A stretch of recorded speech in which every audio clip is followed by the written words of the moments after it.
कि सबसे ज्यादा दूध श्रावण के महीने में ही शंकर भगवान पर क्यों चढ़ता है, उसका वैज्ञानिक कारण क्या है। श्रावण के महीने में शंकर भगवान पर गाय का दूध सबसे ज्यादा इसलिए चढ़ता है क्योंकि गाय हरा चारा खाती है। बारिश होने लगती है आषाढ़ से तो हरा चारा खाना गाय चालू कर देती है, और गाय जब हरा चारा खाती है तो उस हरे चारे में हो सकता है कोई जीव हो, कोई झिंगुर हो, कोई ऐसा जीव हो जहरीला, और वो गाय उस चारे को खाते खाते उसके शरीर में हरे चारे के रूप में वो विषधर जीव भी चला जाता है। जब विष अंदर जाता है तो गाय के रक्त के शरीर की नाड़ियों के माध्यम से दूध में मिल जाता है। इसलिए वैज्ञानिक कारण यह है कि गाय का जो दूध कच्चा निकलता था श्रावण के महीने में वो शंकर भगवान को समर्पित कर देते थे कि ये विष वाला दूध हमारे घर में कोई पिए ना। इसलिए शंकर भगवान को कच्चा दूध चढ़ता है, पका हुआ नहीं, क्योंकि कच्चा दूध अगर श्रावण के महीने में हम पिएंगे तो हो सकता है उसमें कोई जीव हो और वो हमारे भीतर जाए, विष उत्पन्न कर दे। इसलिए श्रावण में पका हुआ दूध गर्म कर कर उसको पिया जाता है। और शंकर भगवान को कच्चा समर्पित किया, विषधर को विष ही धारण हो सकता है। शिव की आराधना दक्षिण की ओर से बैठकर उत्तर की ओर करें, पूर्व की ओर से बैठकर पश्चिम की ओर करें, पश्चिम की ओर से बैठकर पूर्व की ओर करें, उत्तर की ओर से बैठकर दक्षिण की ओर करें। शिवलिंग तो चारों तरफ से गोल है, उसका फल क्या क्या?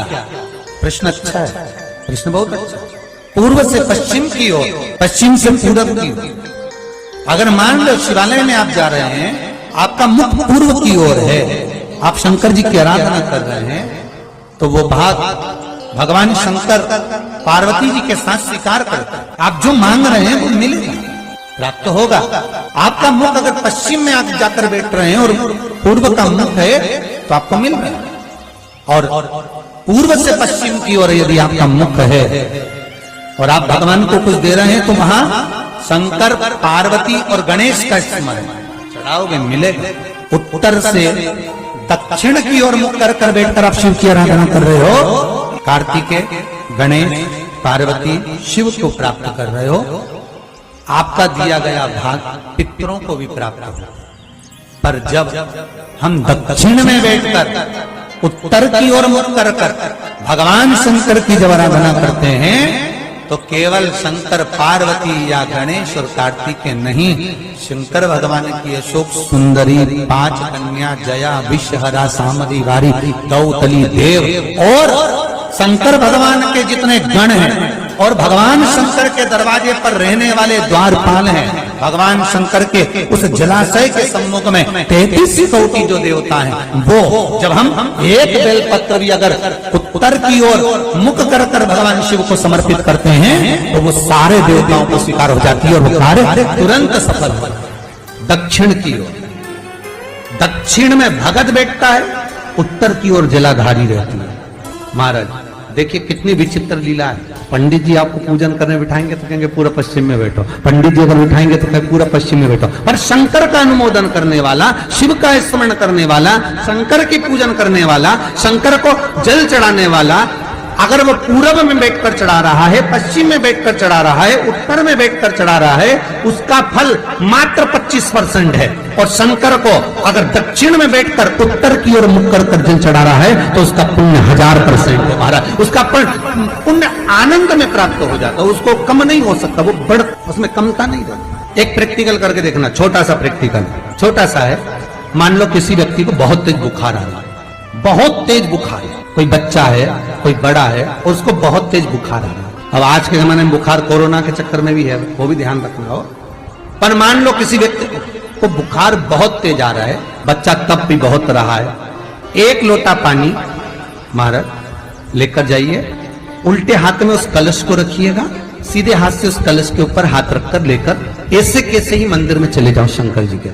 दक्षिण की ओर खड़े हो, उत्तर की ओर मुख करो, एक पात्र भी लेकर जाओ, उस पात्र को जहां से पानी गिरता है वहां रख दीजिए और उस पानी को शंकर जी को चढ़ा दीजिए। उस पानी को लेकर जाओ, एक बाल्टी में डाल दो, दूसरा पानी उसमें भर लो, जिस व्यक्ति को बुखार आ रहा है उसको स्नान करा दो। 15 से 20 मिनट के बाद में 20 मिनट भी जान दो, अगर आपको लगता है कि शरीर ठंडा हो गया और आधे घंटे बाद उसको फिर आप टेम्परेचर नापेंगे, बुखार धीरे धीरे समाप्ति की ओर आ जाएगा, बुखार टिकेगा नहीं उसके शरीर। तांबे का लोटा जिसका मुख छोटा हो, गला लोटे का मुख छोटा हो, ऐसे लोटे से जब हम भगवान का अभिषेक या पूजन करते हैं तो उससे बीमारी समाप्त होती है, रोग छिन्न होता है। तांबे के लोटे से शंकर भगवान को दूध चढ़ाना चाहिए, नहीं चढ़ाना चाहिए? शास्त्र कहता है तांबे के लोटे से दूध चढ़ाने से पूत छिन्न होता है, इसलिए तांबे के लोटे से दूध ना चढ़ाएं। अगर दूध चढ़ाना है तो स्टील का पात्र ले लें, चांदी का पात्र ले लें, आदि दूसरे पात्र ले लें, पर तांबे के पात्र से दूध ना चढ़ाएं। फिर तुलसी के गमले में पानी बिना नहाए नहीं डालना चाहिए क्या? वैसे शिव महापुराण में एक बात अच्छी लिखी है और स्कंद पुराण में भी लिखी है कि यदि तुलसी और बेलपत्र, क्या क्या चीज, तुलसी और बेलपत्र बिना नहाए स्पर्श नहीं करना चाहिए। अगर बेलपत्र की पत्तियों को भी तोड़ना है, उतारना है, तुलसी के दल को भी उतारना है तो बिना नहाए ना उतारे। स्नान कर लिया हो तो तुलसी के दल को स्पर्श करें, तुलसी को स्पर्श करें या बेलपत्र को। बेलपत्र का भी स्पर्श बिना स्नान के नहीं किया जाए। शिव महापुराण के समझ में आता है? सीधा बेलपत्र और उल्टा बेलपत्र समझ लेना, बहुत अच्छे से समझिएगा। शिव जी के सम्मुख में शंकर भगवान के शिवलिंग पर जब बेलपत्र चढ़ता है तो बेलपत्र का जो सीधा भाग होता है वो शिव जी के शिवलिंग पर होना चाहिए, उल्टा भाग ऊपर होना चाहिए। बहुत ध्यान से समझना हो। जब नंदीश्वर को बेलपत्र चढ़ाते हो, नंदी जो बाहर होता है उसको बेलपत्र चढ़ाते हो तो नंदी को दो जगह बेलपत्र चढ़ती है, आपको ध्यान में होगा। पहली बेलपत्र नंदी को जब चढ़ती है तो नंदी के सामने चढ़ती है, तो उसका बेलपत्री का जो डंडी का मुख है वो नंदी की ओर होता है और बेलपत्री की पत्ती का मुख शंकर जी की ओर होता है। समझ में आ रहा है सबको? डंडी का मुख, जैसे नंदी ऐसे बैठा है तो डंडी का मुख नंदी की ओर होगा, पत्ती का मुख शिव के, और ये सीधी की सीधी नंदी के सामने नीचे रखा जाता है, नंदी के सामने। और एक बेलपत्र जब नंदी के ऊपर चढ़ती है तो डंडी का मुख शिव जी के ऊपर होता है और इस पत्ती का मुख नंदी के सिर पर नंदी की ओर होता है। ये दोनों में बहुत अंतर है। जैसे कोई बच्चा कोई कंपटीशन एग्जाम के लिए जा रहा हो या कोई परीक्षा देने के लिए जा रहा हो, पढ़ाई करे, स्मरण करे, तैयारी करे, वो अपनी जगह पर है। और ऐसा नहीं होता कि बच्चे पढ़ते नहीं है या तैयारी नहीं करते हैं। इसके बाद भी अगर उनका इंटरव्यू में पास नहीं होते या एग्जाम में पास नहीं होते तो उसके लिए ये दोनों बेलपत्री बड़ी काम करती है। बहुत ध्यान देना, जो नंदी के सामने बेलपत्र रखकर जाना, शिव जी के सम्मुख में बेलपत्र रखकर जाना, मतलब नंदी के सम्मुख में जब रखाएगी तो डंडी जम के बोली है कहां होना चाहिए?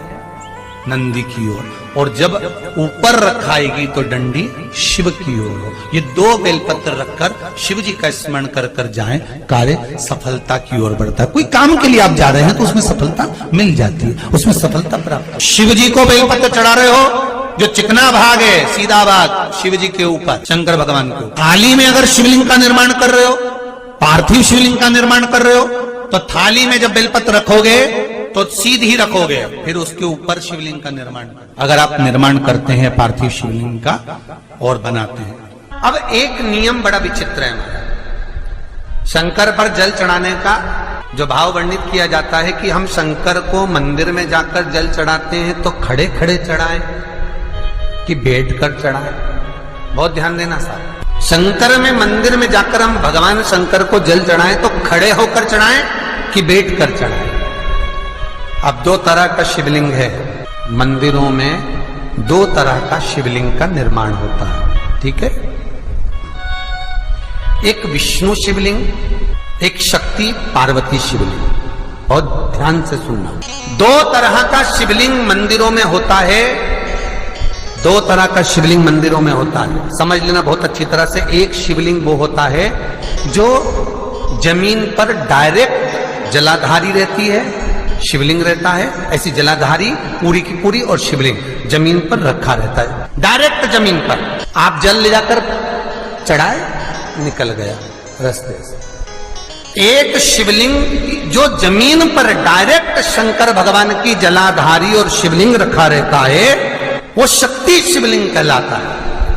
माता पार्वती का हस्त कमल उस शिवलिंग के सम्मुख में, और दूसरा शिवलिंग एक डमरू जैसा होता है। एक डायरेक्ट नीचे रखा हुआ शिवलिंग और एक भगवान जो नीचे डमरू जैसी आकृति होती है, इस पे जो डमरू जैसा जो भाग बना होता है, ये भगवान विष्णु का हस्तकमल है, और ऊपर का जो भाग है वो भगवान ब्रह्मा का हस्तकमल है। इसको विष्णु शिवलिंग कहते हैं। आप शक्ति शिवलिंग का जब जब अभिषेक करें, बहुत ध्यान रखना अपनी जिंदगी में इस प्रसंग को।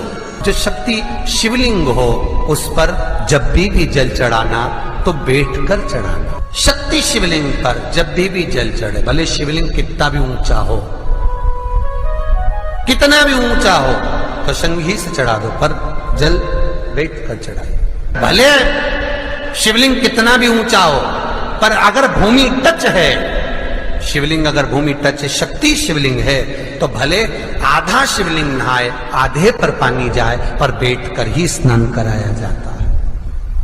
और महाराज, यदि हरीश्वर शिवलिंग है, अर्थात भगवान विष्णु के हस्त कमल पर, ब्रह्मा के हस्त कमल पर यदि शिवलिंग है, तो वो शिवलिंग का जब भी स्नान कराएंगे, अभिषेक कराएंगे, पूजन कराएंगे, तो खड़े होकर ही करना है। और खड़े होने का भी तरीका होता है, दोनों चरण बराबर में रखकर कभी भी शंकर भगवान के शिवलिंग का स्नान नहीं कराया जाता। दोनों चरण बराबर रखकर, अगर हरीश्वर शिवलिंग है, किसी मंदिर में शंकर को जल चढ़ाने के लिए आप गए हो और शंकर को जल चढ़ा रहे हो, तो हरीश्वर अगर शिवलिंग है तो दोनों पांव बराबर रखकर नहीं, एक सीधा चरण थोड़ा सा आगे रखिए और उल्टा चरण थोड़ा सा पीछे रखकर भगवान शंकर का जलाभिषेक करने पर लक्ष्मी जैसे अपने चरण रहते हैं, भगवान शंकर उसी तरह से लक्ष्मी को दौड़ाते हुए अपने घर में प्रवेश कराएंगे।